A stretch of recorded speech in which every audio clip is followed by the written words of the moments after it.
Hi there, I'm going to show you how to change the battery on this smart car key fob. Only thing you need is your replacement battery. This takes one of these 2016 batteries, and you can get these on Amazon. They're really inexpensive, and there's a link below in the description that will take you straight there.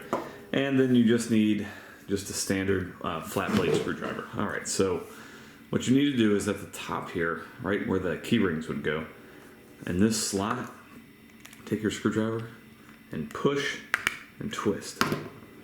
Okay, and then you've separated the two halves here.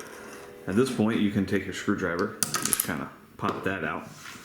And this is where the 2016 battery goes down. You can see the positive side faces down. Alright, so put it back in. This side first. And I don't think I got that right. There's a little little metal piece. You want to be right up against that and then push down. There you go.